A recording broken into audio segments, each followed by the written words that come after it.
plateau de Y'a que la vérité qui compte. Merci pour votre accueil. On espère que chez vous, vous êtes confortablement installés pour passer une excellente soirée. Vous connaissez le principe des déclarations d'amour, des retrouvailles, des réconciliations, des hommages, et puis une loge avec à l'intérieur deux fabuleux personnages, Rebecca et Sam, qu'on salue. Dodo! Bonsoir à vous deux. On regardait que tout soit bien en place dans cette loge. Un vrai petit numéro de musical, hein. Ouais, bien sûr. On sent qu'il y a du boulot. On travaille, ça fait une semaine qu'on est dans la loge et qu'on travaille. Rebecca, on vous retrouve dans quelques instants. Sam, vous serez dans le couloir. On va commencer tout de suite l'émission, donc à tout à l'heure, à nos deux amis. Alors d'ailleurs, si vous aussi, vous voulez passer dans cette émission, si vous avez quelque chose à dire à quelqu'un, quelqu'un à inviter, une déclaration d'amour à faire, une retrouvaille qui vous tient à cœur, eh bien n'hésitez pas. Notre équipe est à votre disposition. Il suffit de téléphoner au numéro qui s'inscrit en ce moment même en bas de votre écran. Je crois même qu'il y a le mail, Pascal. C'est le moment de découvrir une nouvelle histoire dans Y'a que la vérité qui compte, Laurent, et de rétablir donc le contact avec la loge de notre amie Rebecca. Rebecca? Oui, je suis très bien accompagnée parce que Patrick a accepté mon invitation. Alors on parle de Marseille, de ses entourages. Oh, il est Marseillais? Fier d'être Marseillais. Vous avez Bonsoir, bien raison. Patrick. Vous avez bien raison. Bonsoir, Patrick. Bonsoir, messieurs. Grande ville, belle ville. Grand club de sport, évidemment. Bien, oui. Et beaucoup de cœur dans cette ville qui bat régulièrement. On va refermer la collection.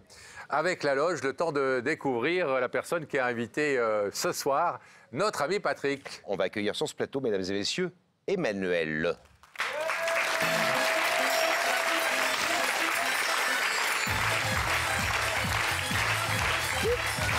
Bonsoir Emmanuel. Attention, faites gaffe. Vous allez bien? Petite croix là-bas. Comment ça va Emmanuel? Ben, ça va, Vous avez Quels beaux yeux vous avez, oui. des yeux Merci. magnifiques. c'est gentil. Beaux yeux bleus. Ouais. Soirée importante pour vous ce soir. Oui, Vous venez poser un ultimatum ce soir quelque part. Hein. C'est peut-être pas le mot que... Mais pour aller plus vite. oui, Hein. effectivement. Vous connaissez Patrick qu'on vient de voir à l'instant. Vous le connaissez même très bien. Oui. C'est... En fait, c'est mon compagnon de vie depuis 4 ans et demi. D'accord. Enfin, c'était parce qu'on s'est séparés il y a 4 mois. Une ultime rupture, toujours autour du même sujet. Pour les mêmes sujets, Voilà.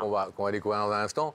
Et en fait, donc ce soir, vous êtes venu essayer de le reconquérir. Voilà, en tout cas, lui dire que je l'aime et voir si j'ai encore une petite place dans son cœur malgré ce qui l'entoure. En fait, vous avez quand même une personne dans l'entourage de Patrick, et pas des moindres, qui est un peu votre ennemi quelque part, pardon Oui. d'employer ce mot-là. Oui, C'est sa maman, c'est ça. Depuis le début, d'ailleurs. depuis le début. Oui, Mais qui a un rôle extrêmement important dans la vie de son fils et donc de Patrick, c'est Oui. ça? Très, très, très proches tous les deux. très proche, oui. Il vit chez sa mère encore? En fait, il a aménagé le garage de sa maman pour pouvoir habiter en dessous de chez elle. Voilà. Alors, c'est une vraie et belle histoire, donc, que vous avez vécue tous les deux pendant plus de 4 ans. Très On va belle. essayer de la raconter de notre mieux en images. Regardez. A priori, la route d'Emmanuel et celle de Patrick n'auraient jamais dû se croiser. Emmanuel est médecin en Suisse et Patrick fonctionnaire de police à Marseille. Ils n'ont pas grand-chose en commun. Et pourtant, tout commence lors d'une soirée magique en mer Méditerranée. C'est un 14 février, le jour de la Saint-Valentin, une rencontre qui allait bouleverser leur existence. Mais leur histoire d'amour, aussi passionnée soit-elle, est aussi composée de disputes enflammées. En cause, selon Emmanuel, la famille de Patrick, et tout particulièrement sa mère, chez qui il vit encore et qui n'accepte pas leur relation. Malgré de nombreuses ruptures et quelques réconciliations, Patrick ne veut pas choisir entre sa mère et sa compagne. Le 16 mars 2023 marque un tournant décisif dans leur relation. Emmanuel sent bien que cette fois-ci, leur séparation est différente, irréversible. Patrick coupe tout contact avec elle. Sur ses réseaux sociaux, il remplace la photo d'Emmanuel par celle d'une falaise. Emmanuel est dévastée, mais elle reste persuadée que les sentiments sont toujours là. Alors ce soir, face au rideau, elle veut lui poser un ultimatum. Tu dois choisir, c'est ta mère ou moi. Il a remplacé votre photo Ouais. par une photo de falaise. Mais ce qu'il y a, c'est que quand on va sur la photo, puis vous savez, on peut Ouais. tourner, eh ben, il y a encore toutes les photos de lui et moi. Donc il les a pas enlevées. Non, Bon. je pense pas que c'est un oubli ou parce qu'il a assez de gens autour de lui pour lui montrer comment faire pour enlever ses photos. Ouais. Ok. Donc, Il les a laissés à Essian, vous voulez dire? je sais en se pas, disant- mais ce qui se passe, c'est qu'il y a eu vraiment des ruptures où tous les deux, on se bloquait sur les réseaux sociaux. Moi, j'ai essayé aussi de refaire ma vie de mon côté. C'est vraiment... voilà, mais j'ai quand même toujours cet homme dans ma tête. C'est vrai qu'à nos âges, c'est pas évident de rencontrer un homme avec lequel on a une telle complicité, un tel amour. C'était vraiment fusionnel. Et il le disait aussi que j'étais la femme de sa vie, qu'on s'était trouvés. Et encore récemment, la dernière fois qu'on s'est vus, il a dit on ne pourrait jamais se quitter, quoi. Ça date de quand, cette dernière fois? 3 mois et demi. Là, il sait qu'il est invité par Rebecca depuis quelque temps déjà. Oui.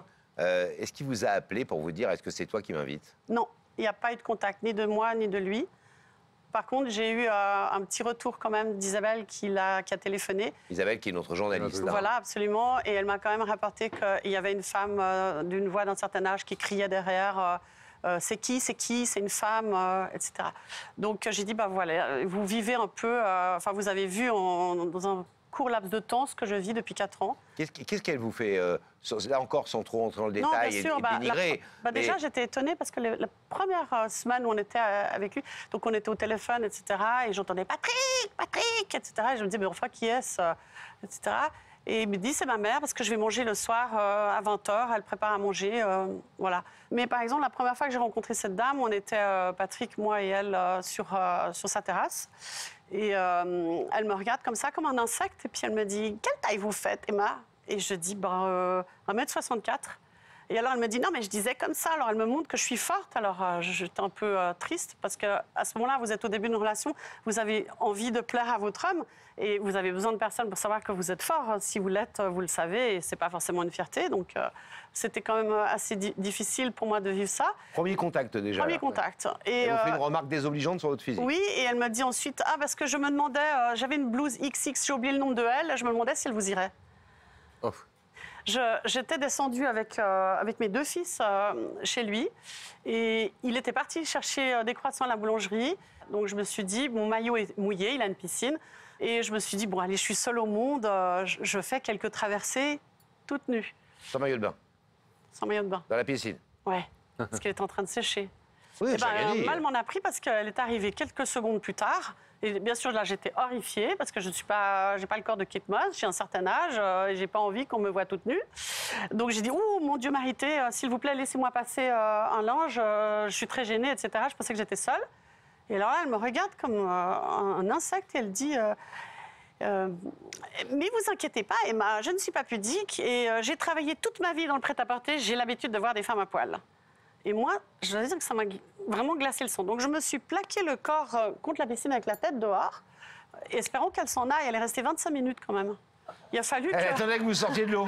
Ouais, en fait, il a fallu le retour de Patrick et Noé avec le scooter pour qu'enfin elle parte. Il y avait eu plein de petits détails. Il y en a un qui m'a quand même blessée. On était dans un marché en Provence. Et Patrick revient, enfin il s'absente quelques secondes et il revient avec 2 bouquets de mimosa. Et il me dit, tu veux lequel? Alors, un peu une réaction féminine, je dis, mais pour qui est l'autre? Ah bah pour ma mère. Alors je dis, bah écoute, je suis allergique, je n'aime pas le mimosa, ça me donne des allergies, donc tu vas donner les 2 bouquets à ta mère.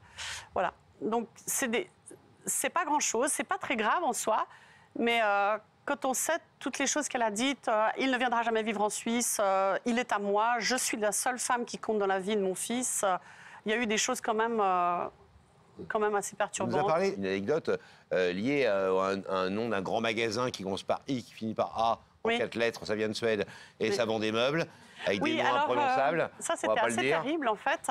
Donc, on est chez Ikea avec Patrick, on cherche un lit pour Noé, un lit avec des tiroirs. On ne trouvait pas la référence, on n'avait pas de crayon. Et finalement, il prend une photo des références. On descend en bas pour trouver ce fameux lit. Récupérer le meuble en bas. On va récupérer le meuble. Et puis, il n'arrive pas, il s'énerve. Patrick, des fois, il s'énerve. Alors, il me dit, regarde-toi, je ne trouve pas la photo. Donc, je passe les photos et bing, je tombe sur sa mère. Et j'avoue, je n'aurais pas dû avoir cette réaction, mais j'ai eu un cri d'effroi. Et ça a donné, quelle horreur. Bon, et on était en plein Ikea, etc. Il est devenu, il était fou de rage de ma réaction, parce que, voilà... Ça peut se comprendre. Mais ça peut se comprendre, je suis d'accord. Ouais, excusez-moi, je scrolle le téléphone de ma femme, je vois la tête de ma belle-mère, que j'adore et que j'embrasse. Je vois la tête de ma belle-mère, et je fais « Wow !» Elle va un peu faire la gueule. Vous avez raison, seulement, il y a tout un historique, il y a tout un contexte, ce qui fait que, ma foi, la vision de... Enfin, je ne comprenais pas qu'il ait la photo de sa mère, c'est pas dans le cadre d'une photo de famille, c'est vraiment... mais c'était la photo d'écran? Ouais. Donc ouais. C'était une photo, si vous voulez, Oui, comme une photo d'écran, ouais. Bon, il est proche de sa maman, quoi. Bah, il me dit qu'il la supporte pas non plus en même temps, quoi. Ah. Il me dit qu'elle est insupportable, qu'elle fait que crier quand elle le voit, que sa vie... Enfin, il s'en plaint. Alors, ça n'aide pas non plus pour moi à mettre de l'eau dans mon vin, parce qu'il s'en plaint énormément. Les voisins s'en plaignent, etc. Il y a eu quand même beaucoup de gens qui me disent qu'elle est insupportable. Et donc, ça n'aide pas pour moi de l'accepter. Alors, quand elle me fait du mal, bien sûr, je surréagis. Et je surréagis, oui. Je ne devrais pas, mais je surréagis. Pour être très honnête, Emmanuel, il y a quand même une détestation mutuelle et vous ne faites pas beaucoup d'efforts, vous non plus. J'en faisais au début où j'ai un peu raconté ma vie. Elle s'en est servie pour mieux mieux m'écraser. Donc après, j'étais particulièrement blessée du fait que je lui ai ouvert mon cœur et je pensais m'en faire une amie au début parce que j'ai bien vu le personnage et je me suis dit mieux vaut s'en faire une amie que pas. Oui. Ah, quand on veut la fille ou le fils, il faut séduire la belle-mère, ça c'est sûr et certain. Voilà, et en plus, son ancienne relation n'avait pas fonctionné aussi à cause de ça. Elle se détestait, son ex-femme et sa belle-mère, enfin sa mère. Et donc je me suis dit, il ne faut surtout pas que je sois dans ce cas de figure.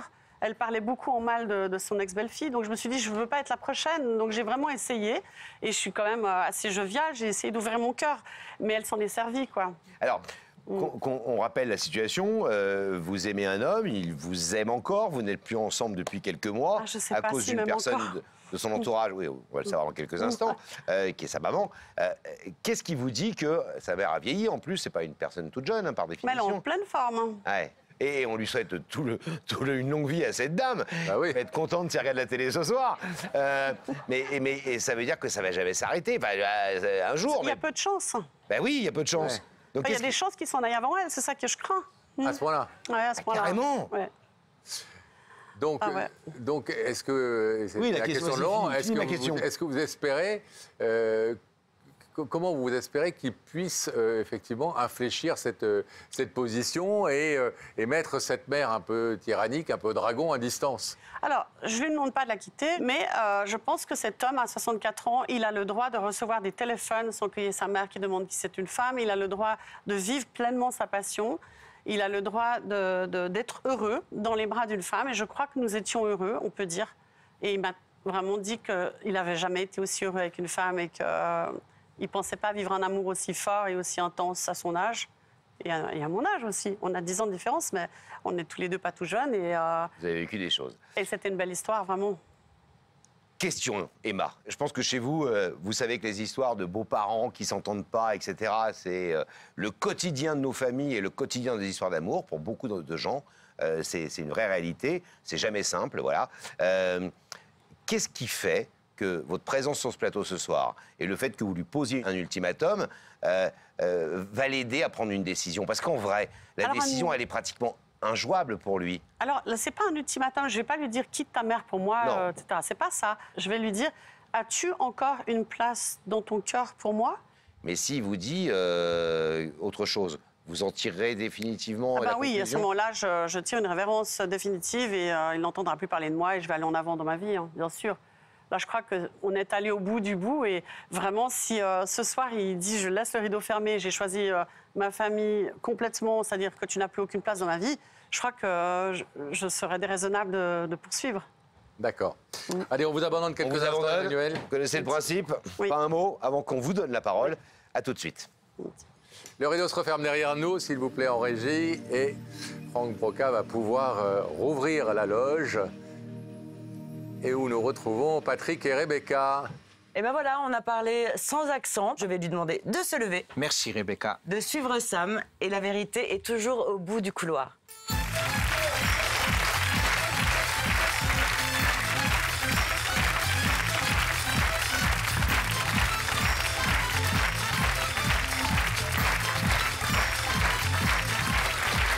Venez nous rejoindre, Patrick. Comment allez-vous? Bienvenue. Je vous présente Laurent. Salut Patrick. Bonsoir. Sur la petite croix là. Ça va Patrick? Bonjour. Ça va, ça va. Ça va? Oui, très bien. Un peu stressé? Un peu, bien sûr, oui. Vous connaissez l'émission? Oui. Ouais. Oui. Vous la regardez de temps en temps? Vous l'avez vue à l'époque? Je l'ai vu à l'époque et vous revoyez des choses de temps en temps quand ça passe? j'attends avec impatience cette nouvelle série. C'est gentil. Est-ce que je peux vous donner un indice, peut-être, pour essayer de vous mettre sur la voie? J'accepterai volontiers. Regardez là-haut, Patrick. Patrick, t'es plutôt casanier ou aventurier? Qu'est-ce qui vous fait sourire? Parce que je peux vous dire une seule chose, c'est Allez-y. que l'extraordinaire pour certains et l'ordinaire pour moi. C'est-à-dire? C'est une belle phrase. Ah, c'est un indice que vous nous faites là. Ça demande une explication. Ça demande que ça dit simplement que ce qui peut vous sembler extraordinaire dans la vie pour vous, mais ça vient de ma profession. Oui, bien sûr. Ouais. Vous l'avez compris. Oui. Pour moi, Rien ne vous étonne quelque part, c'est ça? si je suis étonné. Vous n'êtes pas blasé pour autant. Je ne suis pas blasé, mais Vous avez vécu des choses Voilà. vraiment peu ordinaires. Voilà. C'est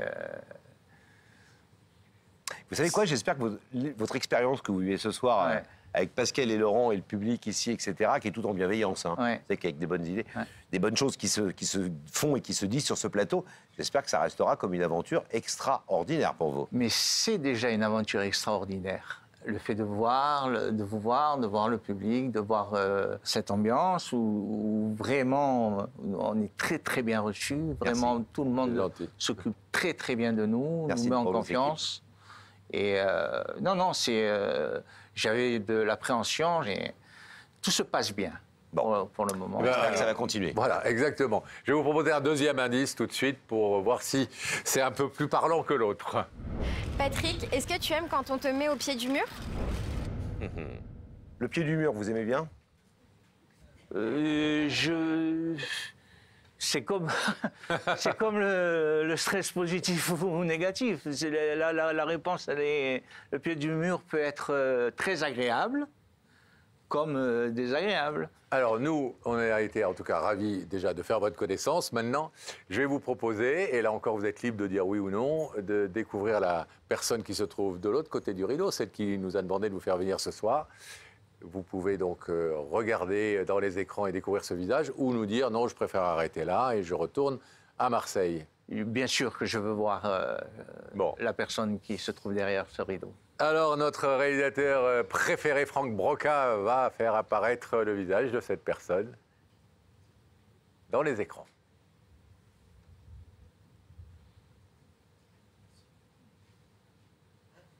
Et ce beau regard. C'est mon Emma.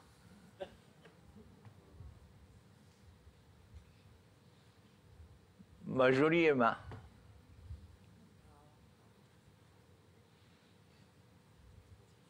Touché? Oui, Étonné? mais c'est une personne que j'aime. On sait.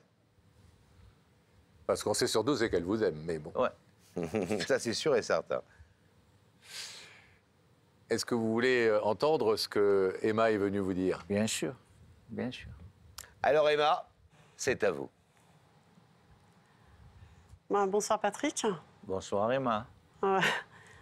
Bon, c'est drôle de se revoir dans ces conditions. Je suis un peu émue, j'avoue. J'espérais que tu viennes. Merci d'être venu déjà. Quelle que soit l'issue, je trouve que c'est courageux de ta part d'être venu, d'avoir répondu à cette invitation. Je suis là ce soir pour te dire, Patrick, malgré tout ce qui nous sépare, et on ne va pas l'étaler ici, je t'aime. Je t'aime encore. Et je t'aime pour toujours. Et malgré que la vie me fait rencontrer d'autres personnes, j'arrive pas à t'oublier. Je pense qu'on a vécu une histoire très très forte, toi et moi, et à nos âges, c'était un petit peu quelque chose d'inespéré. Tu disais toujours qu'on s'était trouvés et que je n'avais jamais été si heureux avec une femme. Je peux dire la même chose pour moi. Je n'ai jamais eu cette complicité si forte avec un homme et voilà, je tiens à toi et ce soir, je suis venue te dire que je t'aime et te demander s'il restait encore une petite place dans ton cœur pour moi, sans prendre la place de personne, bien sûr.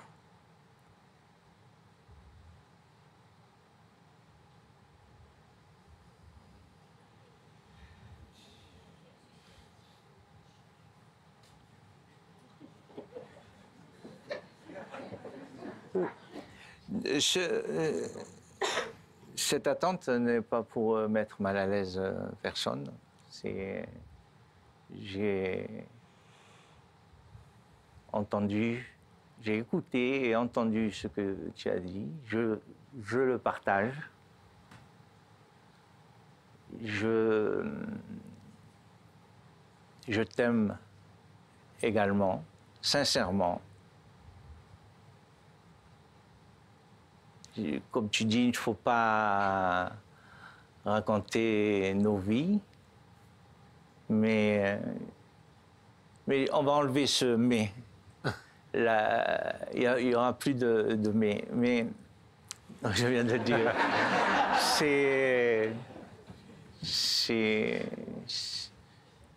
je suis content, je suis heureux que tu aies fait cette démarche. Et j'espère qu'on va se retrouver, Emma. Et dans de bonnes et dans de meilleures conditions. Et que tout le monde arrondit les angles. Je n'ai pas vu cligner de l'œil ou un geste de la tête. Je pense que tout le monde va arrondir les angles. Et parce que c'est la vérité. On s'est trouvés les deux. On se correspond. Intellectuellement et tout le reste. Et moi, j'ai plaisir. Tu m'as apporté beaucoup de choses. Quelque part, tu m'as sauvé. Et je t'en suis reconnaissant. Deux choses, Patrick, si tu me permettre. Vous nous connaissez, on ne va pas vous raconter de bobards ni de crack, sans rentrer du tout dans les détails. Évidemment, on a fait une première partie avec Emma. Ouais. Donc elle ne nous a pas dit, on s'est séparés il y a 4 mois, et puis je ne sais pas trop s'il m'aime. Il y a des problèmes familiaux, il y a, voilà, Patrick vit avec sa maman, il est très proche de sa maman, c'est compliqué, je sais que, voilà, comme dans beaucoup de familles, les choses ont du mal à se mettre en place, et elle nous a dit, je suis prête à faire des efforts, etc. Donc, on n'est pas complètement, nous, innocents, et ni le public, pour être très honnête avec vous, que vous n'ayez pas l'impression qu'on ne sait rien, et que, voilà, on lui a demandé évidemment des choses. La deuxième question que j'ai à vous poser, c'est quand vous lui dites, tout le monde doit arrondir les angles, et vous l'avez regardé en disant « Je ne t'ai pas vu acquiescer quand je t'ai dit ça ». Est-ce que vous pensez qu'elle a besoin d'arrondir les angles, Emma, votre amour, oui, Emma? Parce que Emma est une personne pure. C'est la pureté même. C'est-à-dire pure dans le sens où il n'y a pas de... Comment je vais vous dire ça? Pas de vice, et puis c'est du tac au tac, c'est du direct, c'est pas réfléchi. Voilà, c'est de la pierre brute. Il y a peut-être un diamant en dessous, mais quand elle a des choses à dire, elle les dit. Elle est peut-être maladroite quand elle les dit, mais elle a un très grand cœur. Mais parfois, il faudrait peut-être qu'elle mette aussi un tout petit peu d'eau dans son vin, comme on dit, ou un petit peu d'arrondi dans les angles. C'est la photo suisse. Hein. Ça fait 4 mois que vous ne vous êtes pas vus. Ouais. J'ai envie de vous dire, est-ce que vous n'auriez pas dû vous faire la démarche? C'est peut-être vous quand il nous appelait il y a quelques semaines en disant... Alors, Pascal moi Laurent... aussi, je suis peut-être un tourmenté, mais elle me manque, hein. Elle me manque. Mais fallait que le message passe. Et s'il est passé, ce n'est que mieux. Et, pardon, encore, il y a plein de questions. Une dernière question, après on vous demandera de prendre la décision. Vous avez dit, Emma m'a peut-être sauvé la vie. Faut être plus précis ou... Mais parce que j'étais... Dans quel sens vous avez dit sauver la vie? Sauver la vie, ma vie, leur vie de vivre. Redonner sens. Voilà. Ah oui, à ce point. Pardon? À ce point. Oui, oui. Oui, bien sûr. Ouais. C'est pas... Et c'est pas un tendre qui vous dit ça, c'est pas elle a été très importante. Elle est très importante pour moi. Elle a rééclairé votre vie. Voilà, exactement. C'est pas de tout le monde dont on peut dire ça. Ah non. Vous êtes d'accord? Non, mais je lui ai dit, je lui redis, elle le sait de toute façon. Alors moi, je vais mettre un... Vous savez qu'ici, on est là pour faciliter les choses globalement, mais en même temps, moi, je tiens à ce que cette émission, elle reste une émission où les engagements qui sont pris soient forts et soient tenus. Et moi, je n'ai pas le sentiment d'avoir entendu assez Emmanuelle nous dire ce qu'elle était aussi prête à faire. Pardon, Emmanuelle, mais je vous le dis tel que je le ressens, pour que Patrick ouvre ce rideau. Je réponds que j'ai certainement été très maladroite, peut-être, J'ai réagi parce que, comme disait Patrick, je suis entière. Il y a des choses qui m'ont blessée énormément. Mais au jour d'aujourd'hui, je pense que si j'ai fait cette démarche, c'est que je crois avoir un amour si fort pour lui, malgré tout ce qui a pu se dire de part et d'autre, dans nos entourages, des deux d'ailleurs. Ça va au-delà de ça, en fait. L'union que j'ai avec Patrick va bien au-delà de ça. Donc, j'aimerais qu'on fasse passer cet amour et cette relation avant le reste, en respectant les gens qui gravitent autour de nous et qui seront toujours là par la force des choses, et c'est normal. Voilà, je suis ravi de l'entendre. Alors, avant que vous nous donniez la décision, Patrick, on va respecter le rituel de cette émission. Je vais vous demander de vous lever ici, face au rideau. De l'autre côté de ce rideau, Emmanuelle est venue vous demander s'il y avait encore une place pour elle dans votre cœur. On a bien compris que oui, mais au-delà de ça, on a bien compris aussi que pour vous, il était important qu'il y ait des efforts faits de tous les côtés. Est-ce qu'elle vous a convaincu? Est-ce que vous êtes prêt, Patrick, à ouvrir ce rideau? Je suis prêt à ouvrir ce rideau. On vous en remercie. Alors on On l'ouvre. va l'ouvrir. Allez la retrouver, Patrick. Allez-y.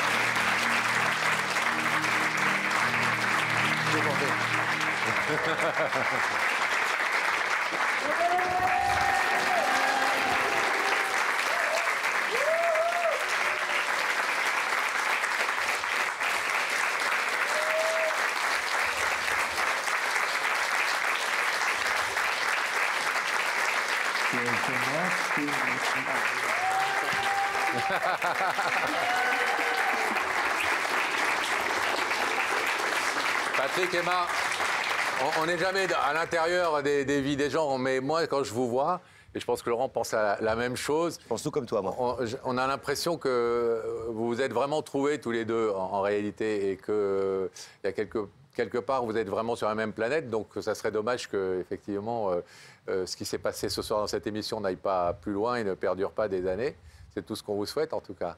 En tout cas, je suis très heureuse d'avoir fait votre connaissance parce que je suis complètement fan de cette émission et je vous adore. Donc, j'ai beaucoup de chance d'avoir été. C'est réciproque, c'est nous qui avons de la chance de vous voir. Oui. À bientôt. Et merci. Merci encore. Merci à toi.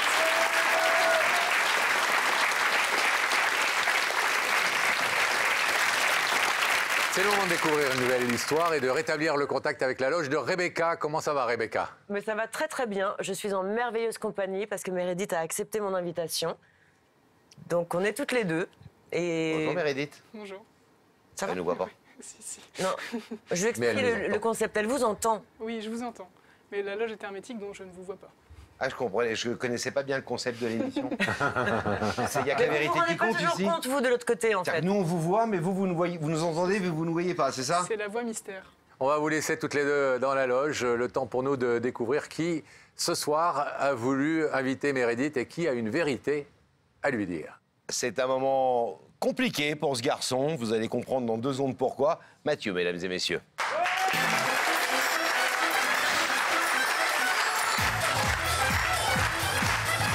Salut Mathieu, ça va? Ça va, Mathieu? Asseyez-vous. Bienvenue. Attention. Oula, oula. Comment ça va Mathieu? Très bien, merci beaucoup. Stressé ou pas stressé? Un petit peu. Un petit peu. Vous êtes étudiant, sérieux, studieux. Je veux dire, ça se voit. Vous avez un garçon plutôt Merci. un peu comme ça, sérieux, ça se voit. Vous faites des études de quoi? J'étais en 3e année de licence sciences et apprentissage chez l'enfant. Donc ça prépare au master MEF pour devenir professeur des écoles plus tard. D'accord.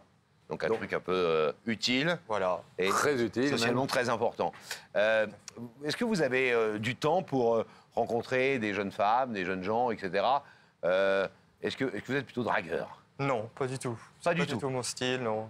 Non, non, non, non. Vous êtes Non, plus- je me concentre surtout sur mes études. Et... Ah ouais? Oui. Pas de petite copine? Non, Non. non. Mais c'est un choix ou c'est parce que... Ah non, oui, oui, c'est un choix. Pourtant, il y a pas mal de jeunes femmes dans cette formation-là. Il y a beaucoup de, Oui, de oui, il y en jeunes a femmes qui plus, deviennent oui. professeurs des écoles. Mais non. Non. Les études, Ah ouais. d'abord. Priorité. Voilà.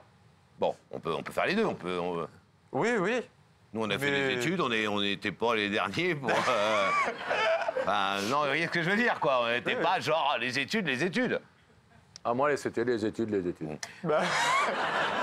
Et alors donc, on a donc cerné un peu le personnage, et maintenant on va comprendre votre démarche. Qui est Meredith? Parce que là, pour le coup, on ne parle pas de femme, mais on a bien invité une femme ce soir. Tout à fait, oui. Qui est Meredith? Depuis combien de temps est-ce que vous ne l'avez pas vue et comment vous l'avez connue? C'est mon premier amour de jeunesse. Du coup, je l'ai connu en maternelle. Et il y a maintenant, environ 15 ans, je crois qu'on ne s'est pas vu. Ouais. 15 ans que vous ne vous êtes pas vu. Très long. Pour qu'on soit clair, vous ne vous êtes pas vu donc depuis l'âge de... Je pense le début de la primaire, donc 6 ans à peu près. Vous aviez 6 ans.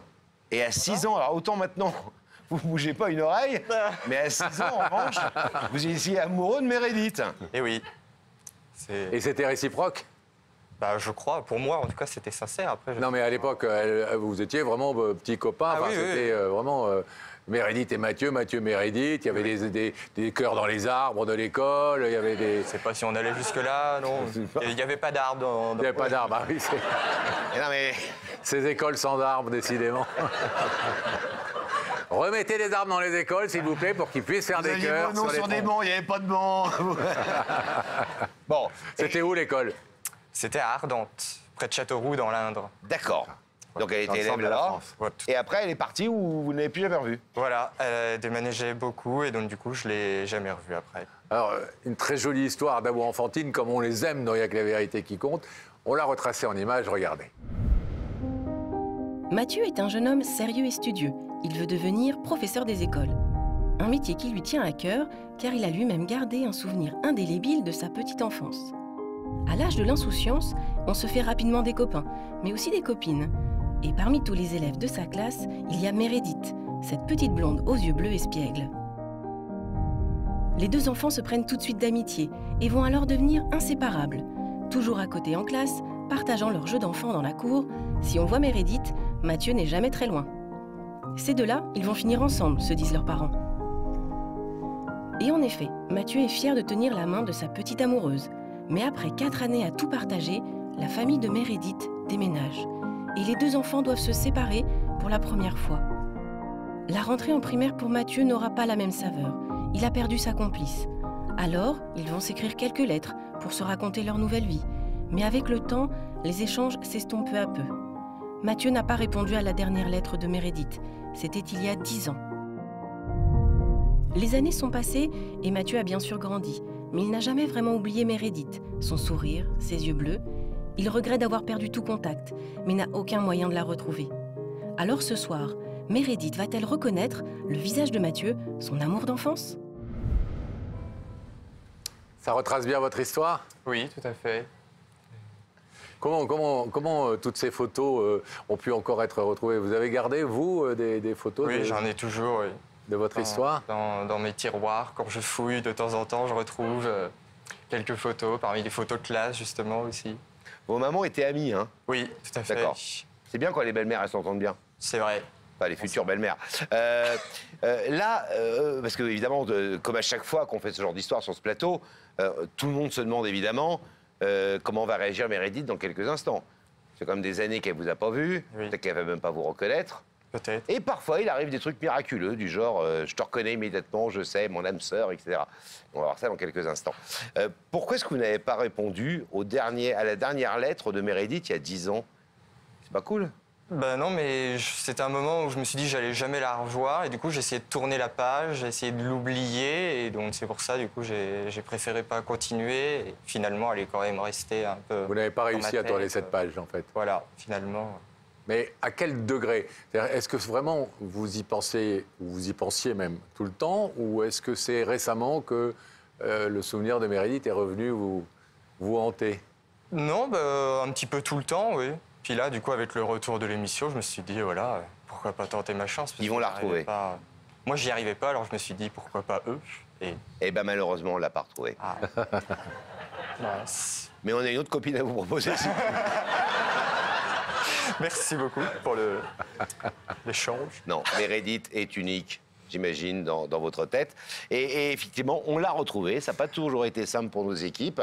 Et je crois, Pascal, que Rebecca est allée lui porter. Et oui, comme il se doit, Rebecca, et ça va vous permettre de revoir 15 ans après le visage de Meredith. Regardez.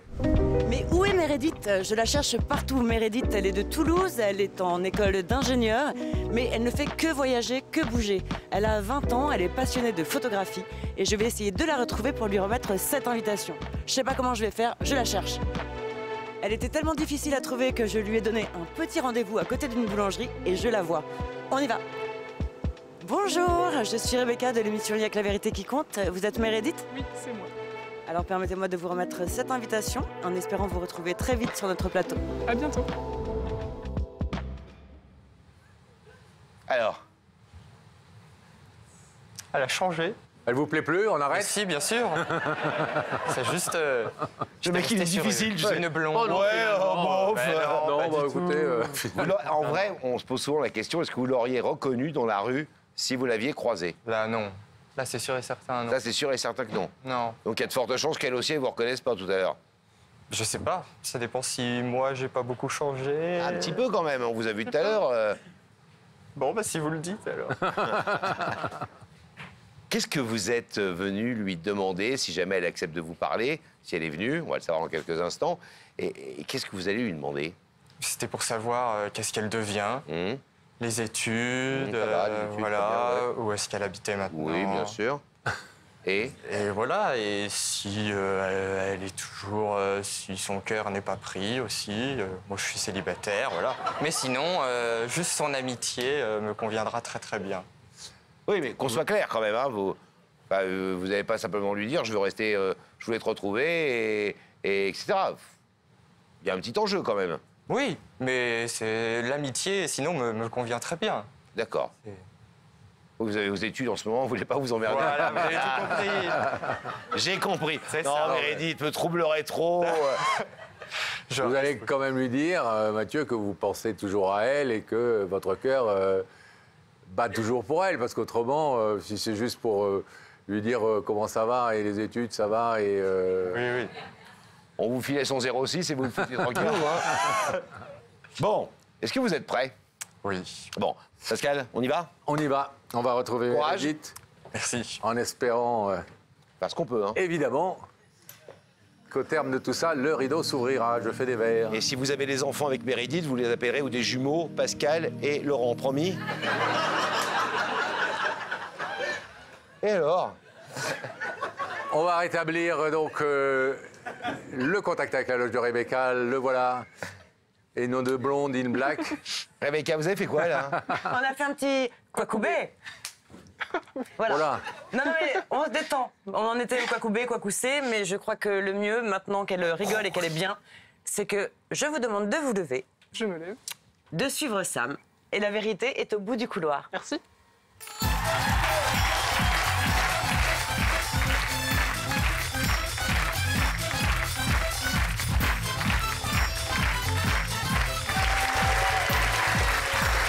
Venez là, Meredith. Ça va bien? Ça va bien? Oh, elle a une poignée de main, Meredith. Salut Meredith, asseyez-vous là sur la petite croix. Bonsoir, charmante jeune fille, vous allez bien? Oui, Vous avez quel âge? j'ai 20 ans. 20 ans. Waouh! Le début de la vie. On aurait tout pour avoir 20 ans, nous. Vous faites quoi dans la vie? Je suis en école d'ingénieur. D'accord. Donc sérieuse, hein? Oui, non. Non? Pas trop. Ah bon? Un petit peu de temps en temps. C'est-à-dire quoi un petit peu? Vous sortez Allez. beaucoup, par exemple? Oui, pas mal. Vous aimez bien faire la fête? Oui, c'est plus simple. Copain? Oui. Ah ouais? Oui, Et les études se passent très très bien? très bien. Oui. Vous êtes où? Je suis à Toulouse en ce moment. Bon. Vous savez que dans cette émission, il y a des indices. Oui. Ensuite, que vous découvrirez la personne qui vous a invité. Vous n'avez évidemment aucune idée? Non. Mais aucune idée. Non. Une fille, un garçon, une Non. femme, un homme? Vraiment pas d'idée. Pas du tout. Alors, est-ce que je vous propose tout de suite, Meredith, un indice? Ouais, je veux bien. Regardez ces écrans, une personne va vous poser une question. Meredith, est-ce que tu te souviens du prénom de ta maîtresse? Pascal, oui. Alors, Madame Ganivette. Moi, je ne me souviens d'aucun prénom de mes maîtresses ou de mes maîtres. Est-ce que vous vous souvenez du prénom de votre maîtresse ou de votre Alors. prof? en nom qui viennent dans ma tête comme ça, j'ai Isabelle Ouais. et c'est tout. c'est tout. C'est dans quelle classe, ça? En CE1, je crois. Ah ouais, petite. Vous étiez où à cette époque? À Bourges. À Bourges. D'accord. Bon. Un indice qui vous sert à quelque chose? Alors, du coup, je pense que je peux réduire un petit peu le champ des possibles à quelqu'un qui était en école primaire avec moi, j'imagine. Ouais. Si on parle de maîtresse, ou alors si c'est vraiment une petite, enfin, de maternelle, une maîtresse de maternelle, mais Ou alors j'en ai aucun souvenir. c'est peut-être aussi un indice pour vous perdre, comme il y en a Aussi, beaucoup dans cette c'est émission. possible. Ne faites confiance à personne sur ce plateau, et surtout pas à celui-là. Non, surtout pas à moi. Mais quand même, croyez-moi quand je vous dis qu'on va vous proposer un deuxième indice et qu'une deuxième personne va vous poser une autre question. L'âge, ça ne compte pas, sauf si on est un fromage. T'es pas d'accord, Meredith? Moi, j'aurais dit que ça dépend du fromage, surtout. Hein, mais... Elle a de l'humour, Meredith. Vous aimez le fromage? Oui. Moi, j'adore ça aussi. L'âge, ça ne compte pas. C'est ça l'indice en vrai, hein? Ouais, c'est un peu bizarre. C'est un peu bizarre, hein? Vous pensez que l'âge, ça compte ou ça compte pas? Ça dépend toujours du contexte. Hein. Mais pas pour les fromages. Non, mais pour par le... exemple, en amour. La différence d'âge. Tant que tout le monde est consentant et OK, c'est bon. Ah oui. Après, c'est des différences de maturité, peut-être entre certaines tranches d'âge, mais je pense ça vous choque pas, en tout cas? Non. Alors, Meredith, est-ce qu'on découvre le visage de cette personne qui a quelque chose d'important à vous dire et qui vous a fait venir sur le plateau de l'émission? Tant qu'on est là. Je propose à la régie d'ouvrir les écrans sur l'autre côté du plateau, s'il vous plaît.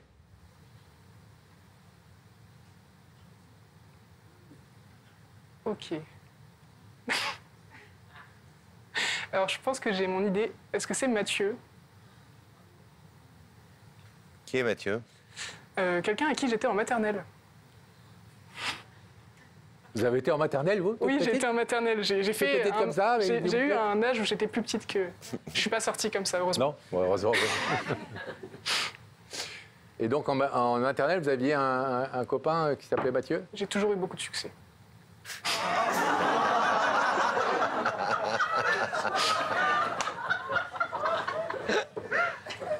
Bien répondu. On ne doit pas s'ennuyer avec vous. Alors, est-ce que c'est Mathieu? C'est à vous qu'on pose la question. Enfin, ça fait 15 ans que je ne l'ai pas vu, donc... Oui, mais alors? Moi, je dirais qu'à prime abord, ça y ressemble. Mais pourquoi? Ça y ressemble? Ça y ressemble. Il y a quelque chose. Il y a un air de famille, on va dire. Ou alors c'est son cousin, je ne sais pas. Je ne connais pas son cousin. Un air de famille avec un certain Mathieu? Oui. Et excusez-moi, vous n'êtes pas trompé de prénom, vous avez tout de suite dit Mathieu quand même. Oui. Vous auriez pu dire Philippe, Thomas, Mathéo, j'en sais rien moi. Non, c'est le prénom qui est venu et... Vous étiez très proches, ce petit Mathieu et vous, à l'époque? De ce que je me souviens, oui. Après, c'est assez flou. Et vous avez été séparés, pourquoi? J'ai beaucoup déménagé, donc en fait, j'ai changé d'école après la maternelle. D'accord. Voilà. Est-ce que vous voulez savoir ce que ce garçon que vous appelez Mathieu... Je pense que c'est Mathieu. Si je me trompe, vous m'excuserez. Mais oui, je veux bien savoir ce qu'il a à me dire. Il va vous dire... Philippe. Désolé, Philippe. C'est à vous, mon Philippe. Vas-y, mon filou. On est tous pendus à tes lèvres.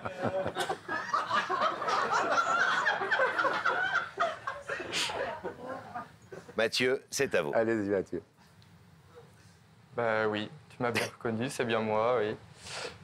Voilà, de temps en temps, quand je trie mes placards, je retrouve des photos de classe, de maternelle. C'est école maternelle Antoine Fay à Ardentes, qui est entre 2005 et 2008. Effectivement, j'ai fait de belles rencontres. C'est le cas d'une très jolie petite fille blonde à l'époque, aux yeux bleus et au sourire un peu espiègle, prénommée Meredith. Voilà, après plusieurs années passées ensemble, on s'est perdu de vue. Tu déménageais beaucoup à cette époque-là et voilà, j'ai dû me résigner à essayer de tourner la page et essayer de t'oublier. C'est pour ça que j'ai pas répondu à ta dernière lettre, je sais pas si tu t'en souviens, que tu m'avais envoyée. Oui. Vous en souvenez? En 6e. En 6e. En 6e? Oui. Ah, vous pensiez encore à lui quand même, une petite lettre. On ne met pas tous les œufs dans le même panier. Ah, mais c'est trop doutable, vous. Mais voilà, je t'avais toujours dans un petit coin de ma tête et je voulais vraiment savoir ce que tu étais devenu. Sauf que j'arrivais pas à te retrouver sur les réseaux sociaux. Donc du coup, quand j'ai vu que l'émission revenait, je me suis dit pourquoi pas tenter ma chance. Peut-être que eux, ils arriveront à te retrouver. Et je crois que j'ai bien fait, puisque c'est chose faite. Voilà, j'espère que maintenant on restera en contact, si tu le veux bien, et qu'on puisse discuter pour savoir ce que tu es devenu et en apprendre un peu plus sur toi. Je sais pas si en régie, on peut nous remettre la photo qu'on avait tout à l'heure. Si vous la retrouvez, prenez votre temps.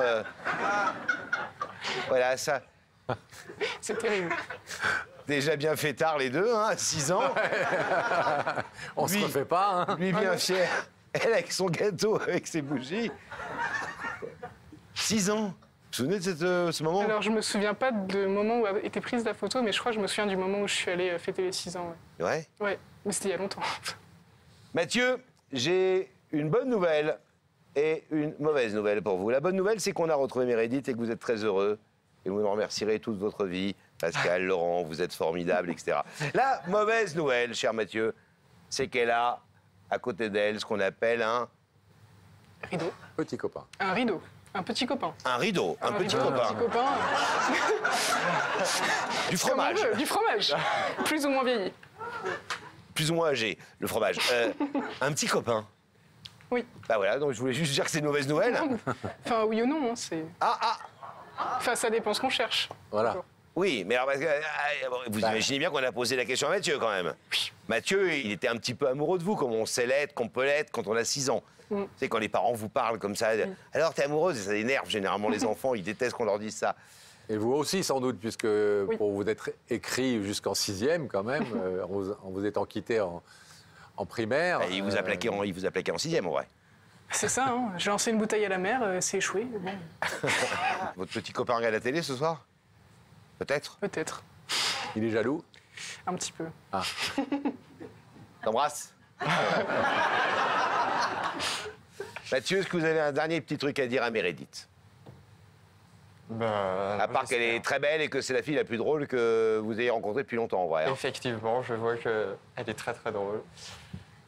Et non, j'espère vraiment qu'elle acceptera d'ouvrir ce rideau pour qu'on puisse se reparler 15 ans après. Voilà, je croise les doigts.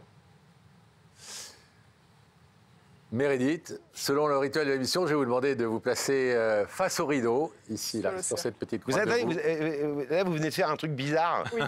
Vous avez fait, quand Pascal vous a dit ça, vous avez fait... Avec vos pieds, tu fais bien la Meredith. Ah, je suis l'imitateur officiel de Meredith. Vous ne trouvez pas qu'il fait bien Meredith? J'ai fait... Genre, en vrai, vous hésitez ou pas? Non, j'hésite pas, non. Mais... Vous savez déjà, à l'heure où on parle, si vous allez ouvrir ou laisser... Le rideau fermé? Oui, je sais. Vous le savez? Oui. Bon, je ne vous demande pas une page de pub, tout ça, etc. Vous n'avez pas besoin? Non, c'est bon. OK. Alors, mettez-vous, s'il vous plaît, face au rideau. Sur la petite croix ici, non? Hop, voilà. Regarde. Fais du bruit. Meredith, de l'autre côté de ce plateau, de l'autre côté de ce rideau, Mathieu est là, qui nous a demandé de vous inviter pour vous dire quelque chose d'important. C'est, Meredith, je t'ai jamais oublié, je pense toujours à toi. J'aimerais reprendre contact avec toi, évidemment. Son cœur battait toujours pour vous, donc il espérait que vous soyez seul, mais il a bien entendu que vous n'étiez pas seul dans la vie. Alors Meredith, est-ce que vous voulez reprendre contact avec Mathieu, renouer avec lui, ou est-ce que vous voulez laisser ce rideau fermé comme il l'est dans la vie depuis qu'il n'a plus voulu répondre à vos lettres en 6e? N'oubliez pas ça quand même. Méchant Mathieu. J'ai beaucoup de rancune. Qu'est-ce que vous décidez? Bah écoute, moi je pense qu'avec tous les efforts que tu as fait, je vais ouvrir le rideau. C'est gentil. Fair play. Allez-y.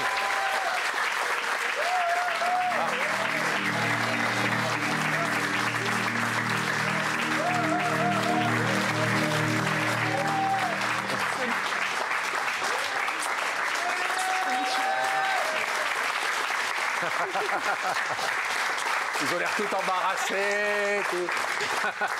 Bon. Eh bien, écoutez, bravo pour votre courage. Merci. Merci. Bravo pour votre humour. Soyez heureux tous les deux. Quoi qu'il arrive, on laisse repartir bras dessus, par là. Allez hop. Merci. C'est le moment, Laurent, de découvrir une nouvelle histoire dans ce numéro de Y'a que la vérité qui compte. Une histoire extrêmement touchante qui nous a beaucoup touchés, Pascal. Merci d'accueillir, sous vos applaudissements, merci d'accueillir Xavier, mesdames et messieurs.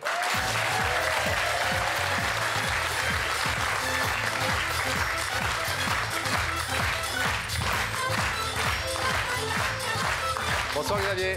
Bonsoir. Bienvenue. Bonsoir. Vous êtes comme chez vous, Xavier, on va se mettre là à nous.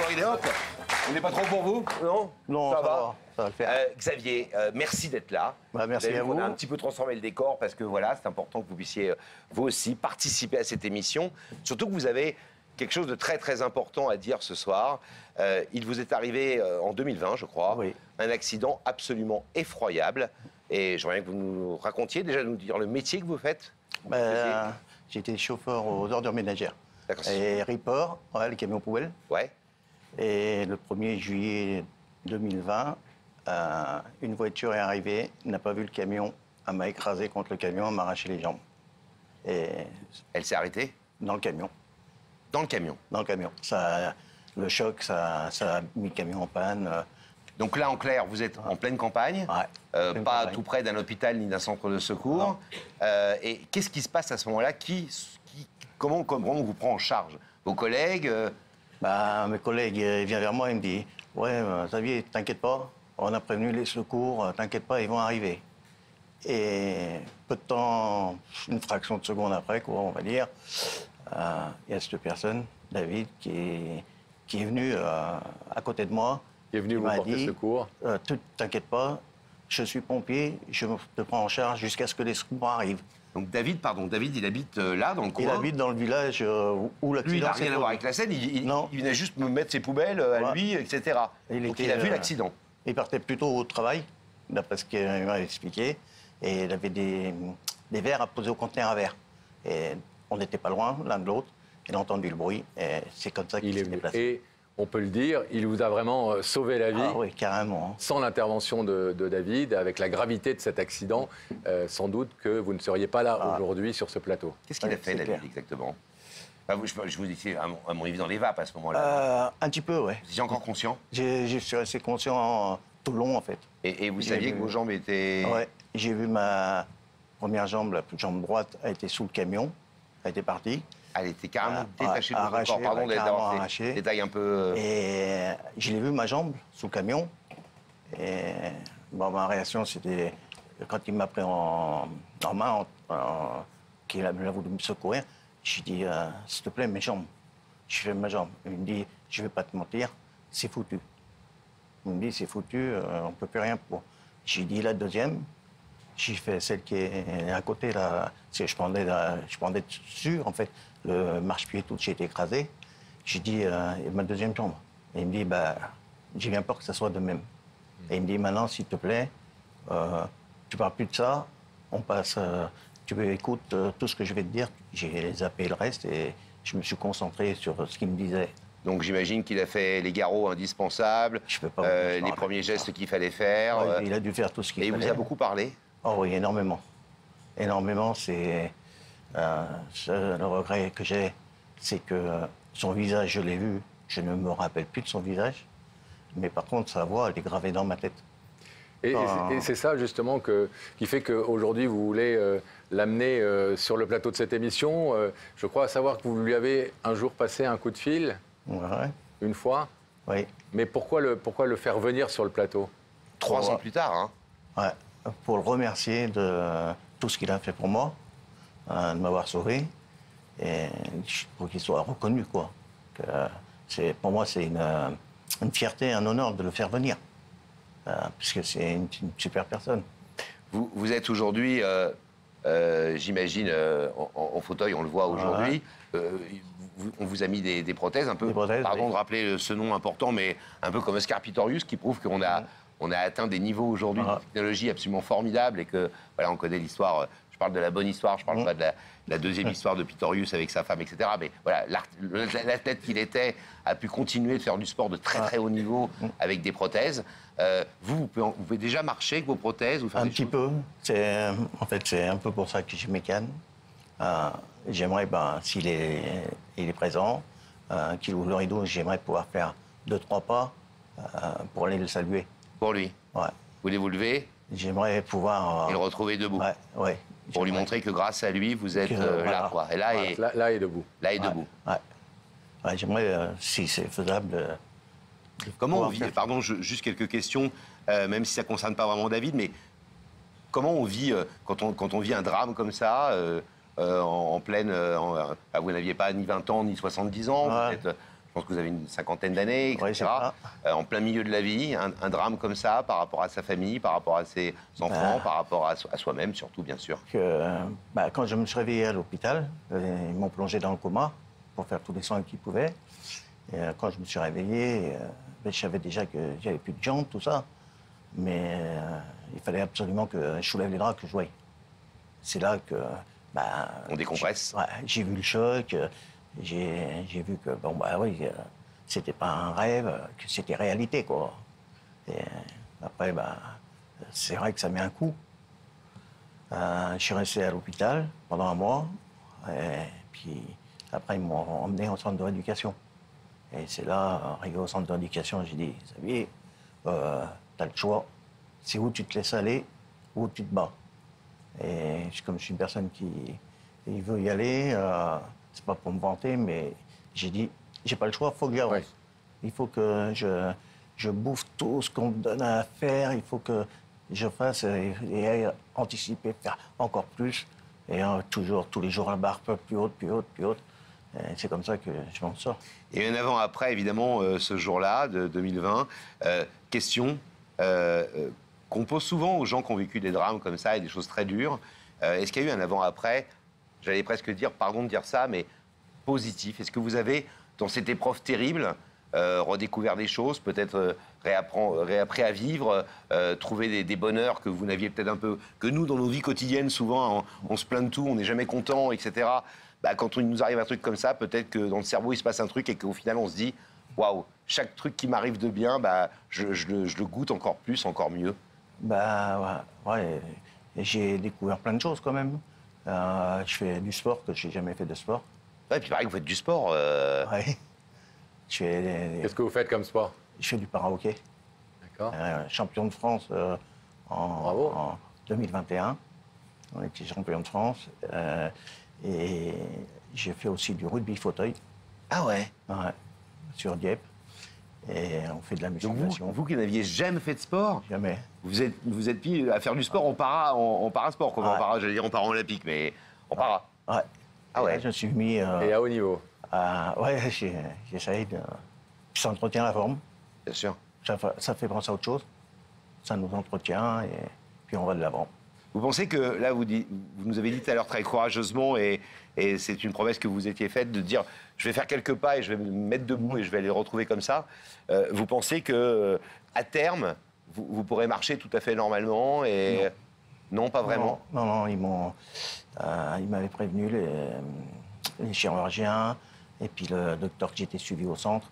Il m'a dit, si on va vous faire des prothèses, si on arrive à vous faire marcher, ce sera vraiment quelque chose d'exceptionnel. Parce que j'étais le premier cas à arriver chez eux, au centre de rééducation, amputé comme ça, les deux jambes. Et donc il m'a dit, si on arrive à faire quelque chose, vous marcherez, mais pas tellement longtemps, parce que vous allez être beaucoup fatigué. Et oui. Et c'est vrai que ça fatigue quand même. On marche, mais ça fait plaisir de marcher quand même. Parce qu'on voit, on n'a pas tout perdu. Au passage, Xavier, vous êtes venu remercier David aujourd'hui, mais au passage, on peut sans doute remercier aussi tous les gens formidables qui se sont occupés de vous, que ce soit à l'hôpital ou au centre de rééducation. J'en tire mon chapeau. J'étais au centre des Herbiers à Bois-Guillaume, en Normandie, et un super centre. Super centre. Ils m'ont tout appris comme un gamin, quoi. Tu repars à zéro. Pourquoi c'est important pour vous, cette démarche ce soir avec David? Déjà, pour me permettre de continuer à avancer. Parce que régulièrement, je pense, l'accident, je ne peux pas dire que j'y pense pas. Le même que je vois un camion à poubelle, ça me refait penser à mon travail. Et tout de suite, qu'est-ce qui me vient dans la tête? C'est David, je ne connais pas son visage. Et ça me bouffe intérieurement, quoi. De ne pas savoir le visage de la personne qui m'a sauvé la vie. Et juste là, si tout de suite je l'ai au téléphone, même avec un numéro caché, sa voix, je vais la reconnaître tout de suite. Sa voix, elle est gravée. Mais le visage, j'ai perdu le visage. Je ne sais pas son visage qu'il a. Et ça, c'est intérieurement, je pense qu'en le voyant, ça me permettra de peut-être aller plus loin. J'aurais déjà passé un cap, j'aurais vu la personne. Dans votre travail de reconstruction voilà. Et ça me permettra d'aller plus loin. Je dirais, ça y est, maintenant j'ai le visage de la personne qui m'a sauvé. Alors Xavier, on ne va pas différer plus longtemps le moment de voir le visage de votre sauveur, puisque Rebecca est allée lui porter votre invitation. Regardez. Et nous voici à Monterrelier, une charmante petite commune rurale de Seine-Maritime en Normandie. Une commune de 600 habitants pour retrouver David, à qui je vais remettre cette invitation. David, il est chauffeur citerne, mais aussi pompier volontaire. On court chez lui. C'est là. Bonjour. Bonjour. Bonjour, je suis Rebecca de Y'a que la vérité qui compte. Bonjour, bonjour, j'attends que vous vous rapprochiez pour vous passer mon micro. Je voulais vous demander si vous étiez bien David. C'est lui-même. Eh bien, enchanté David. Je vous remets cette invitation. Merci. Et on vous attend au plus vite sur le plateau de Y'a que la vérité qui compte. Merci beaucoup. Une petite idée de qui vous invite? Une petite idée, oui, mais pas sûre à 100%. Alors à très bientôt. Merci à vous. Bonne journée. Vous êtes très ému en le voyant. Ouais, carrément. Ça remonte à la surface. David. Bonne tête de David. Et cette voix, c'est bien la sienne. Alors, est-ce qu'il a accepté l'invitation sur le plateau à Paris ce soir, Pascal? Il y a peu de chances que ce ne soit pas le cas, mais on va aller le vérifier tout de suite. On vous laisse 2 secondes. En retournant de l'autre côté du plateau, le rideau va se refermer derrière nous, bien évidemment, et on va pouvoir établir ensuite le contact avec la loge de Rebecca, qui, vous le savez, est hermétiquement fermée. Rebecca. Pendant la première partie de l'émission. On allait vous demander est-ce que vous êtes avec David, mais la réponse est oui. Oui, la réponse est oui, David a accepté l'invitation. Oui. Ça va, David? Ça va. Stressé? Un petit peu, mais pas trop. Est-ce que Rebecca vous déstresse un peu? Est-ce qu'elle vous calme? Est-ce qu'elle vous explique comment ça va se passer et tout? Rebecca, elle est super cool. Et nous aussi, vous allez voir. Et David est extrêmement gentleman. Voilà. Depuis tout à l'heure, il est adorable et il est assez détendu. Bon. D'accord. Eh bien, c'est le moment de nous l'envoyer, alors Rebecca. David, je vais vous demander de vous lever. Vous allez suivre Sam et la vérité est au bout du couloir.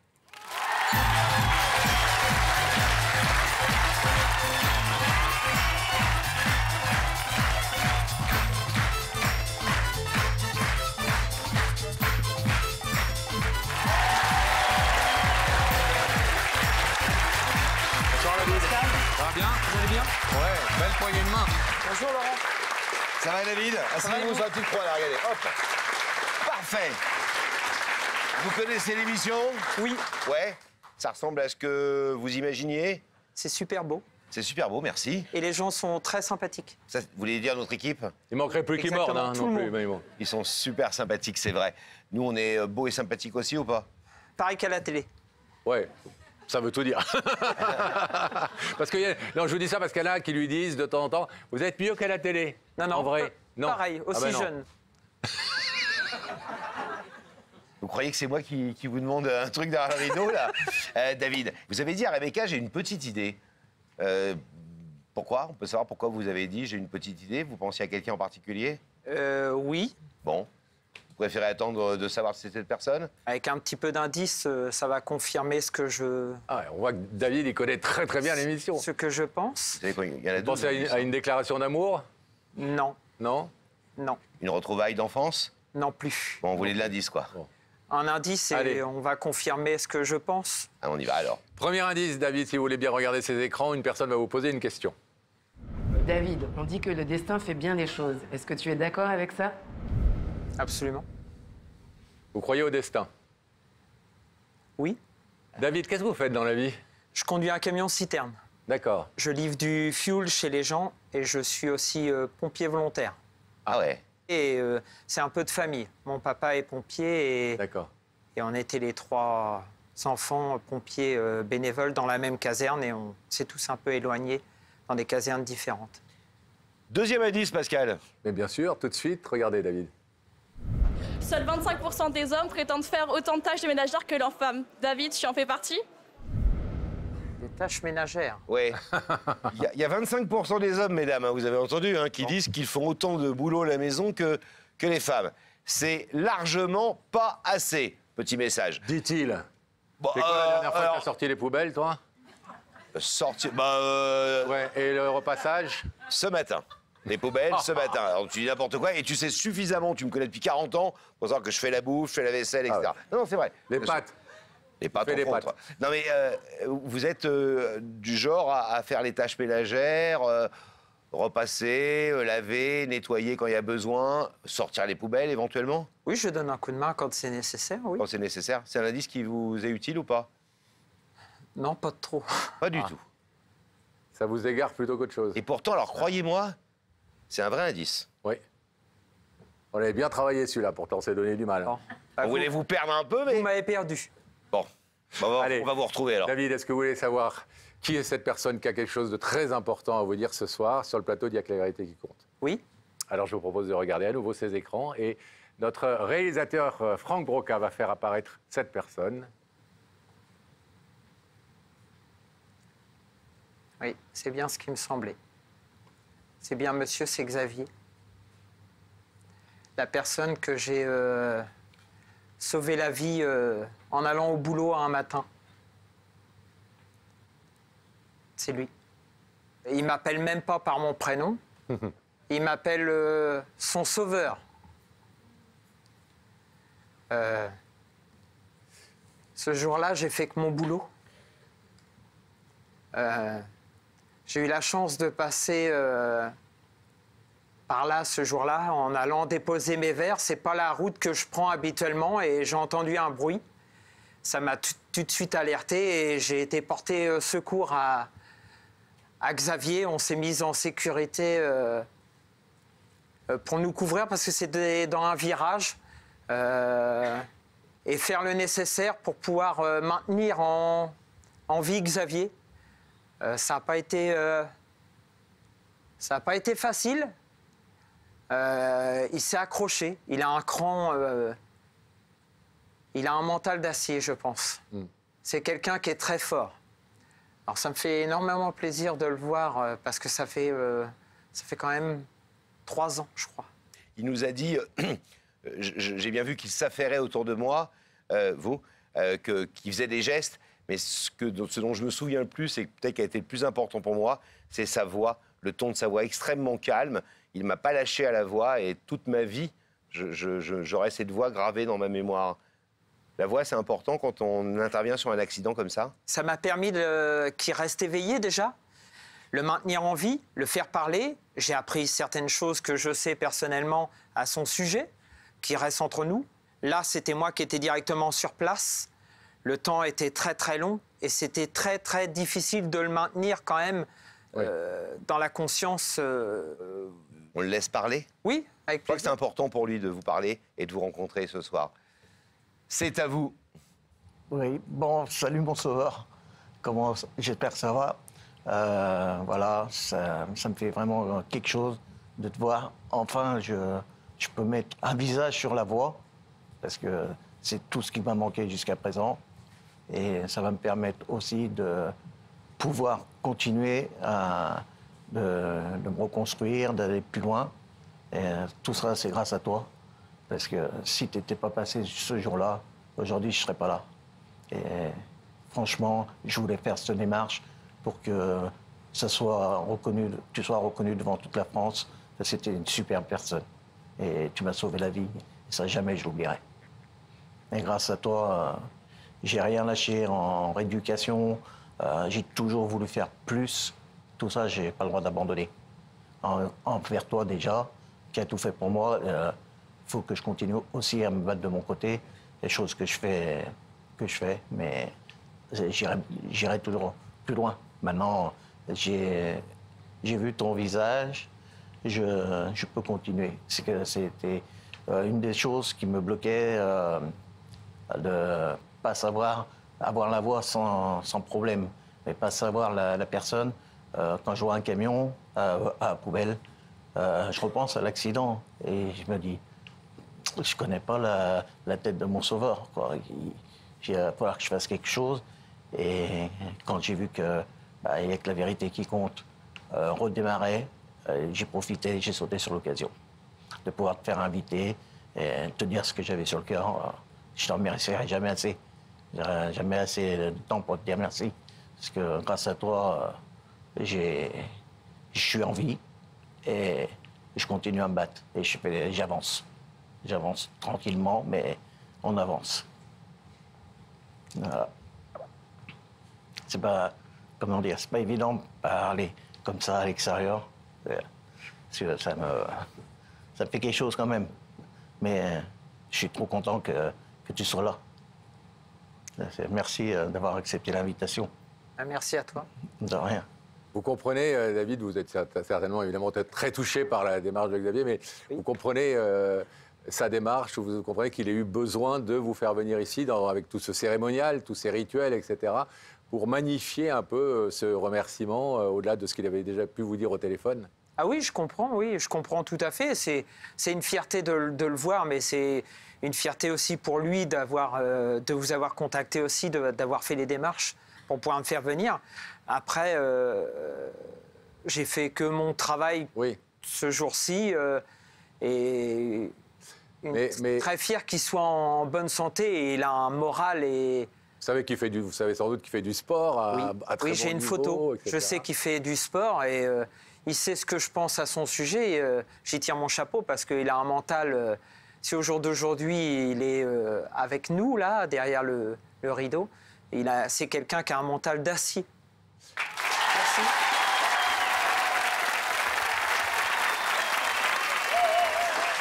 David,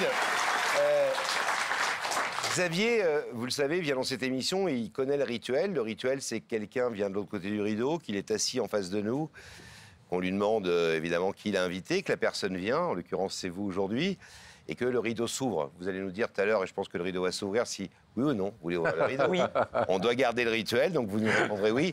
Et normalement, les deux personnes se retrouvent. Il se trouve que Xavier est en fauteuil, comme vous le savez, et ce soir, il nous a dit, on lui a dit, est-ce qu'avec vos prothèses, vous marchez? Il dit, c'est extrêmement douloureux, extrêmement dur. On lui a dit, vous allez aller retrouver David en fauteuil. Et il nous a dit, hors de question, je veux le retrouver et le saluer en me levant et en étant debout pour être face à lui. Respect à lui. Donc voilà, donc on va pas vous faire attendre l'un et l'autre davantage. Je vais vous demander, effectivement, selon le rituel de l'émission, David, de bien vouloir vous mettre face au rideau. On va voir le rideau assez rapidement. Et on va l'ouvrir, effectivement, pour que vous puissiez retrouver Xavier, qui est venu vous rendre hommage et vous dire merci de m'avoir sauvé la vie. Grâce à toi, je suis vivant et je suis debout, en tout cas dans ma tête, et peut-être aussi dans quelques instants physiquement. Allez le rejoindre.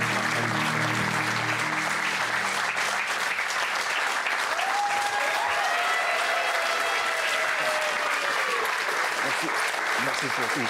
Merci à toi. Franchement, ça me fait plaisir. Réciproquement. Chapeau à toi. Grâce à toi.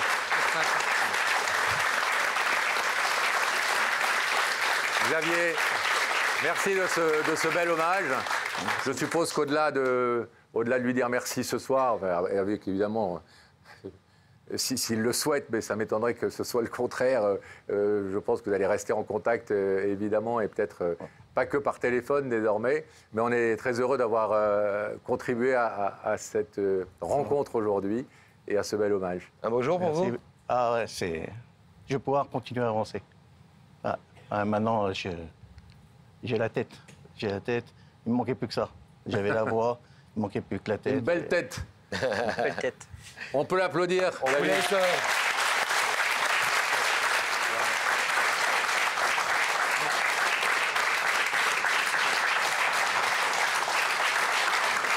On vous laisse repartir, vous retrouver tranquillement en coulisses. Merci Pascal. Vous allez pouvoir... Merci de votre gentillesse. Merci. Merci à vous. Bien. Vous laissez repartir? Allez, hop. Merci à vous deux. Soyez heureux.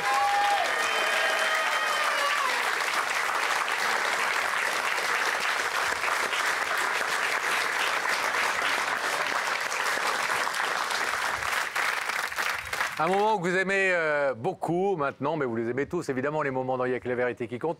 Mais c'est ce moment où nous revenons sur des histoires cultes de la première époque de l'émission. Et nous réinvitons surtout ceux qui ont participé à l'émission 20 ans après. Vous vous souvenez certainement de cette histoire. C'était l'une des plus belles histoires de retrouvailles entre une fille et sa maman. Elle s'était pratiquement jamais vue. On va recevoir Aude, la fille, dans quelques instants. Regardez un résumé de l'histoire.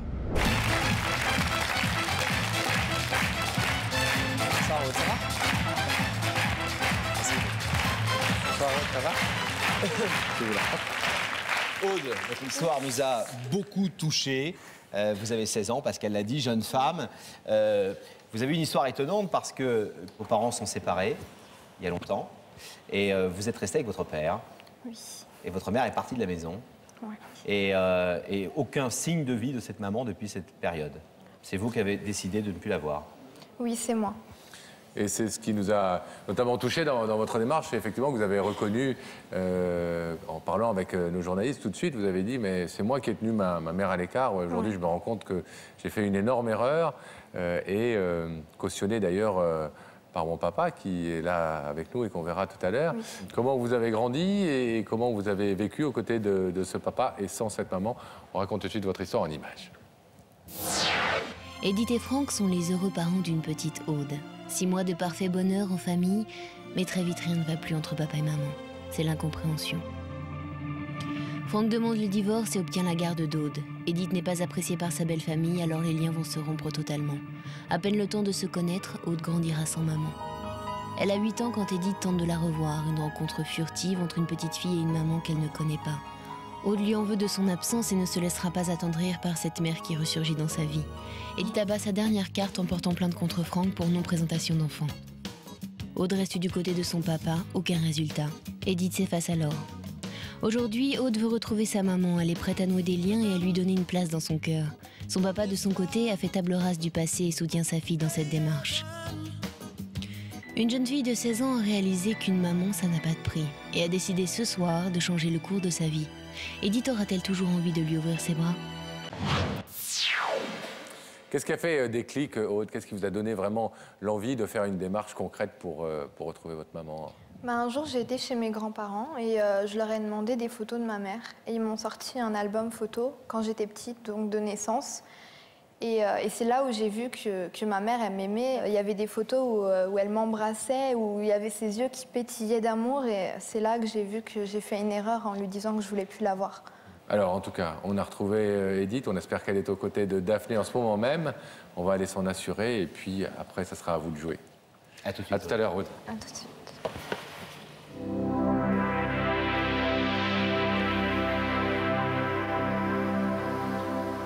On va rentrer en contact avec la loge de Daphné pour savoir si oui ou non la maman d'Aude, Edith, a répondu présent à l'invitation de Daphné. Pascal. Daphné, est-ce que vous nous entendez? Oui, je vous entends très bien. Je suis accompagnée d'Edith. Bonsoir, Edith. Bonsoir, Daphné.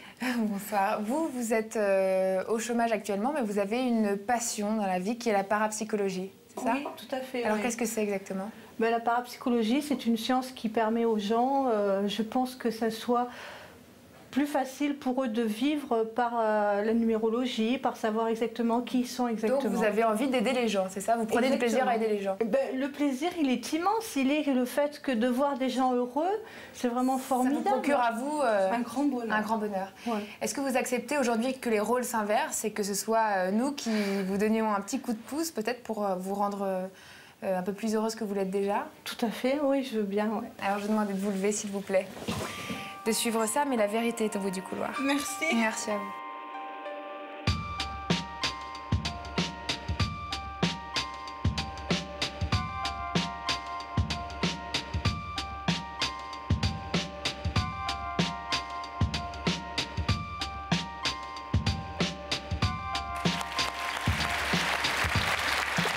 Comment allez-vous? Ça va. Ça va bien? Un peu. Il faut pas, bienvenue. Bonsoir, Edith. Asseyez-vous tranquillement. Merci. Vous connaissez l'émission, Edith? Un peu, oui. Vous la regardez de temps en temps? De temps en temps, oui. Depuis que vous avez reçu l'invitation de Daphné, est-ce que vous vous êtes dit, Vous avez dû réfléchir, j'imagine. Pourquoi je suis invité là? Oui, un peu, oui. Des pistes? Il y en a une, quoi, que j'espère sincèrement que ça soit celle-là.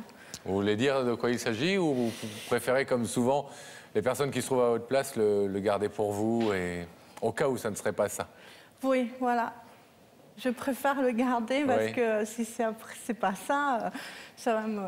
c'est pas... Mais une piste importante? Quelque chose d'important dans votre vie? Oui, très. Douloureux aussi. Douloureux et important. Oui. Mais qu'est-ce qui fait que vous soyez venu alors ce soir? C'est justement l'espoir que la personne à laquelle vous pensez soit effectivement de l'autre côté du rideau. Oui, c'est vrai. Donc ça a été douloureux, mais ça ne le serait pas forcément de rencontrer cette personne. Non, je pense que ça serait le plus beau cadeau de ma vie. À ce point-là? À ce point, oui. Bon.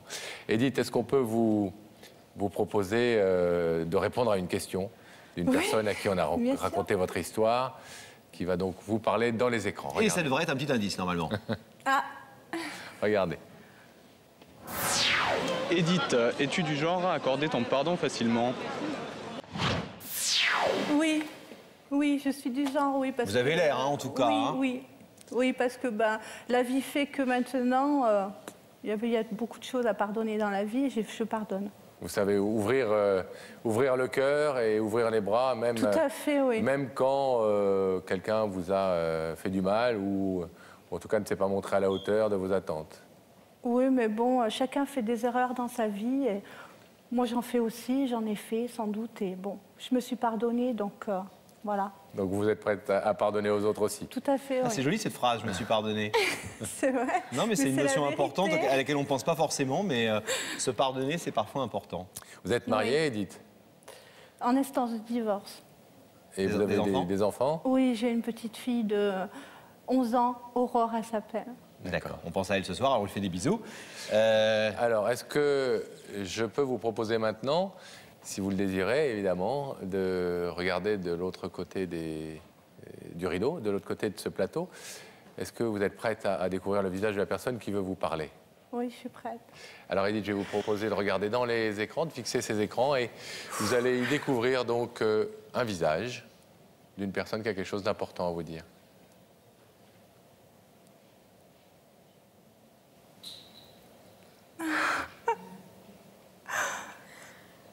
Mon Dieu, c'est pas vrai. C'est toi ma puce. Oui, c'est moi. Tu m'as tellement manqué, ma chérie. Moi aussi.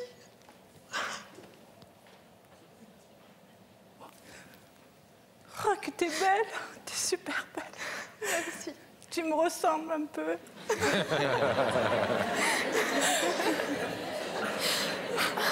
Pardon, je suis désolée. Ne vous excusez pas, Edith. Vous avez tous les droits. Tu m'as tellement manqué. Moi aussi.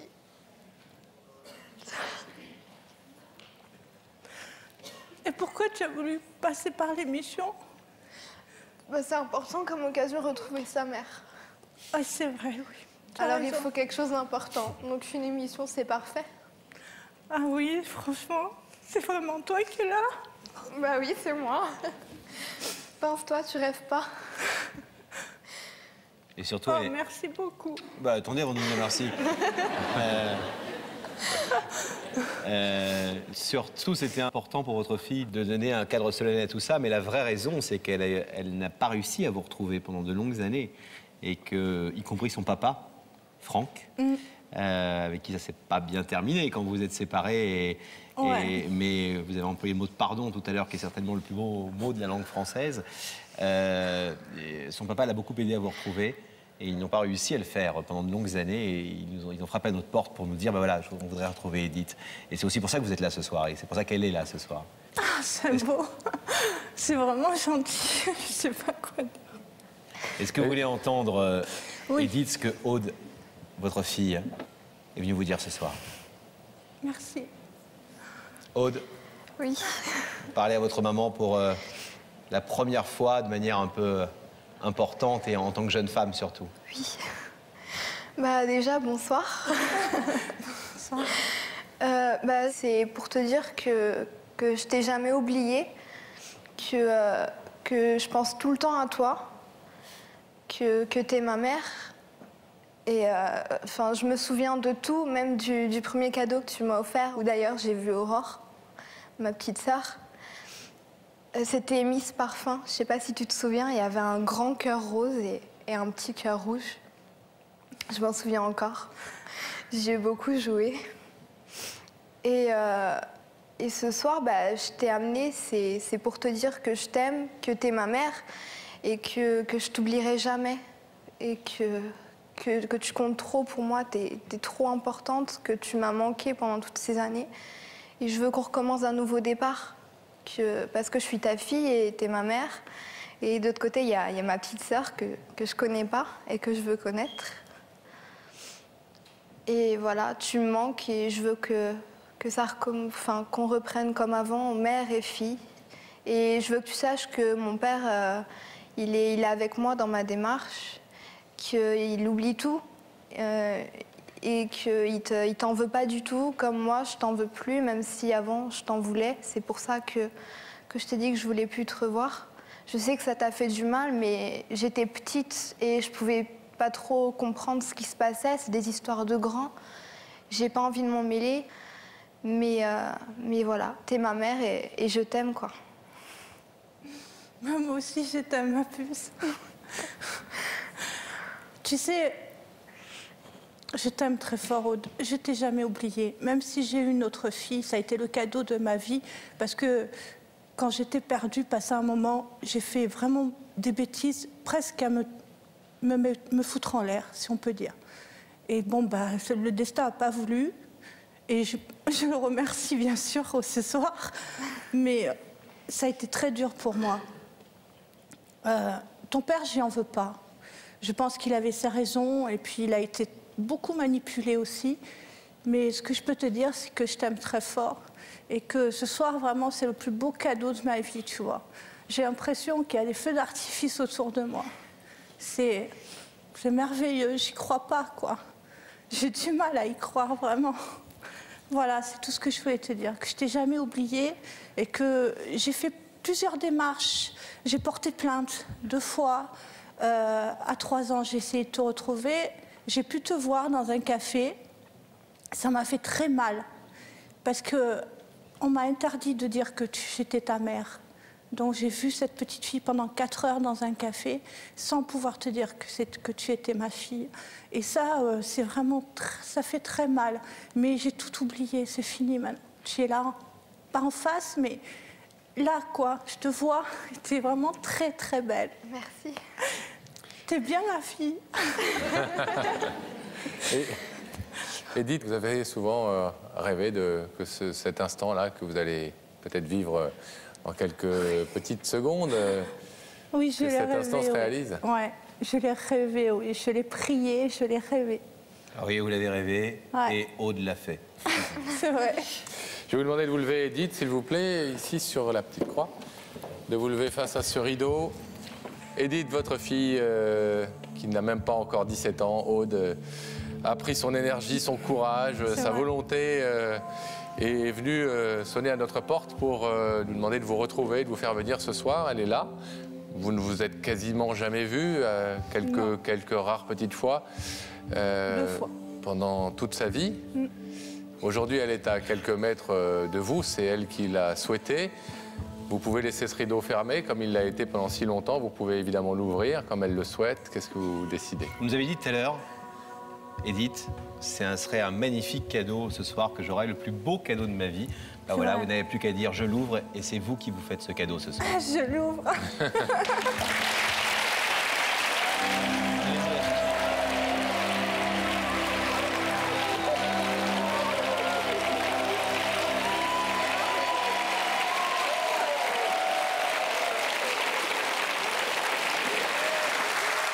Vous savez quoi? C'est pour ce genre d'histoire que Pascal et moi, on est extrêmement fiers et extrêmement heureux de produire et de présenter cette émission depuis 20 ans maintenant. Oui. Voilà. Et j'ai encore les poils qui se hérissent quand je la revois et je l'ai revue de nombreuses fois, cette histoire, évidemment. Mesdames et messieurs, 20 ans plus tard, qu'est devenue Aude? Eh bien, elle est sur notre plateau ce soir. Aude, mesdames et messieurs.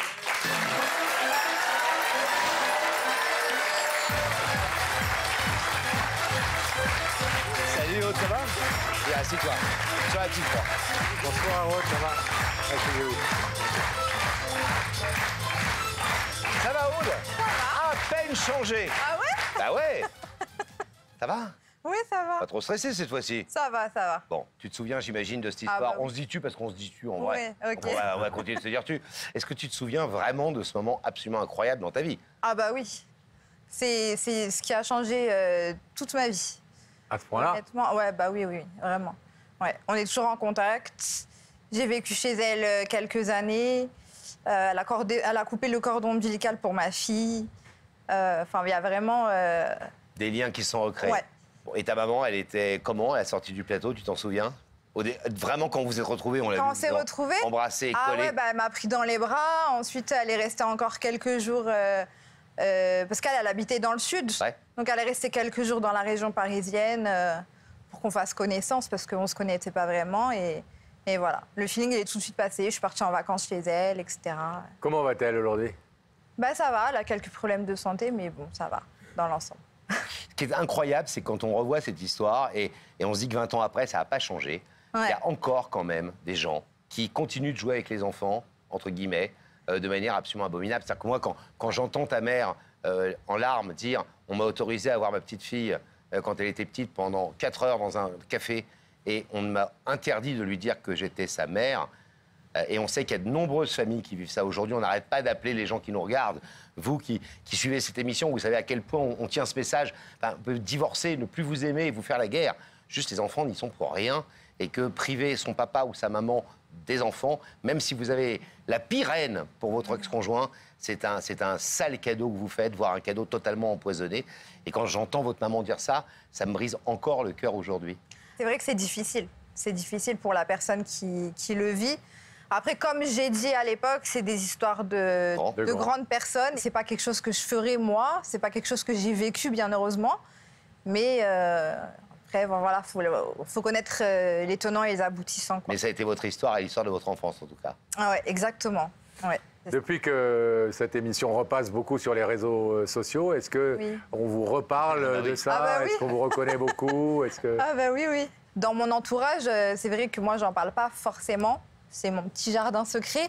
Et du coup, pour le coup, c'est revenu en lumière. Donc, qu'est-ce qu'on vous dit? On vous dit, tu as eu un sacré courage. On vous dit bravo d'avoir. Ça a donné un bon exemple à plein de gens, peut-être aussi de faire. Oui, c'est ça. Je pense que ça a ouvert la voie. Parce qu'à l'époque, il n'y avait pas beaucoup d'histoires comme ça. Non. Donc, je pense que ça a ouvert la voie vers autre chose, vers des histoires un petit peu plus sérieuses, entre guillemets, des choses un peu plus tragiques. Moi, pour moi, cette émission elle a changé ma vie et j'espère vraiment que ça changera la vie d'autres personnes parce que c'est incroyable ce que vous faites, c'est magique. Nous, on ne fait pas grand-chose, on le dit souvent, hein, c'est vous qui faites tout le boulot. Et nos équipes qui retrouvent vos équipes qui sont incroyables. Et qui font un boulot. D'ailleurs, je fais un gros bisou à Sonia. Sonia est une de nos journalistes qui bossait déjà il y a 20 ans sur Avec la vérité qui compte. Et quand elle a appris que l'émission recommençait il y a un an et demi, elle a dit Pascal et Laurent, je veux en être. Ouais. Comme voilà. Isabelle, les deux piliers de l'émission d'aujourd'hui, mais qui étaient déjà avec nous, effectivement, il y a 20 ans. Mais vous savez, ce que je veux dire aussi en disant ça, c'est qu'en fait, vous avez fait la démarche dans l'émission, d'autres l'ont fait et d'autres vont le faire encore dans cette nouvelle formule. Ouais. Mais il y a aussi tous ces gens qui vous voient le faire et qui, du coup, pensent à le faire dans la vraie vie en se disant c'est trop bête, il faut que je retrouve telle personne, il faut que je prenne les devants, que je fasse le premier pas. Et on n'est pas obligé de passer sur Il n'y a que la vérité qui compte pour faire une belle chose comme ça. Moi, pour ma part, on est passé par Il n'y a que la vérité qui compte parce qu'on n'arrivait pas avec ma famille, on n'arrivait pas du tout à la retrouver. Donc, c'était notre dernier recours. Sinon, s'il n'y avait pas eu Il n'y a que la vérité qui compte, je pense que je ne connaîtrais pas ma mère à l'heure actuelle. Vous êtes heureuse aujourd'hui? Oui. Des enfants? Oui, je suis mariée, j'ai 3 enfants. Et tout se passe bien? Et tout se passe bien. Ça se voit dans vos yeux. Merci en tout cas d'avoir été avec nous ce soir. Merci. On vous souhaite plein de bonheur. On vous laisse repartir. Merci. Embrassez votre maman bien fort de notre part. Merci beaucoup. Salut Aude.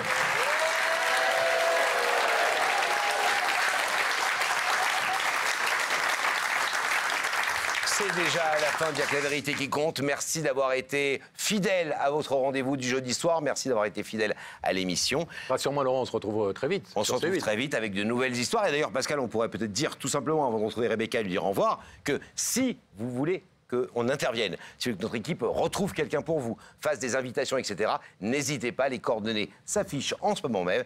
On est là, évidemment, pour vous. Cette émission est là pour vous.